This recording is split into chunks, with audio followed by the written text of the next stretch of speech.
ఇక్కడున్న బెటాలియన్ పోలీసులు ఒక్కసారి ఆలోచించండి. ఎన్నికల ముందు ఏక్ పోలీస్ విధానం తెస్తామని చెప్పి పోలీసులను కూడా మోసం చేసిండు రేవంత్ రెడ్డి. మీకోసం నిరసన తెలిపిన మీ కుటుంబ సభ్యుల మీద లాఠీచార్జ్ చేయించి మీ తోటి ఉద్యోగులను 30 మందిని సస్పెండ్ చేశాడు. జూబ్లీ హిల్స్ ఉప ఎన్నిక ఉంది కాబట్టి యూసఫ్గూడ బెటాలియన్ పోలీసులకు మాత్రమే పెండింగ్ ఉన్న జీతాలు వేశాడు. అలాంటి అరాచక ప్రభుత్వానికి అండగా ఉండొద్దని పోలీస్ అన్నలను విజ్ఞప్తి చేస్తున్నాను కేటీఆర్. బెటాలియన్ పోలీసులు కూడా ఉన్నారు.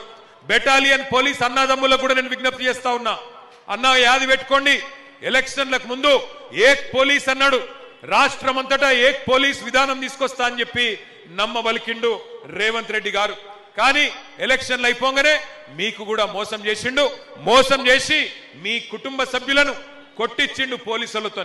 30 మందిని సస్పెండ్ చేయించిండు. ఇలా ఎలక్షన్లు ఉన్నాయి కాబట్టి యూసుఫ్ కూడా బెటాలియన్ లో ఉండే పోలీసు వాళ్ళకు మాత్రం సంవత్సరం జీతం బాకీ ఉంటే ఆ పైసలు వేసిండు, మిగతా వాళ్ళకు మాత్రం ఇస్తలేడు. ఇట్లాంటి మనిషిని నమ్ముదామా? మా పోలీస్ అన్నలు కూడా ఆలోచించాలని నేను కోరుతా ఉన్నా. ఇక్కడికి విచ్చేసిన పోలీస్ సోదరులను కూడా నేను కోరుతున్నా. హోం గార్డులు ఉన్నారు, పోలీస్ కానిస్టేబుల్ ఉన్నారు, మీ పెద్ద పెద్ద ఐఏఎస్ ఐపీఎస్ ఆఫీసర్లు, ఇన్స్పెక్టర్లు, డిఎస్పీలు ఎటన్న పోని సాధారణ పోలీస్ అన్నలను కూడా నేను అడుగుతున్నా. ఈ దుర్మార్గపు రాజ్యాన్ని దయచేసి సమర్థించకండి.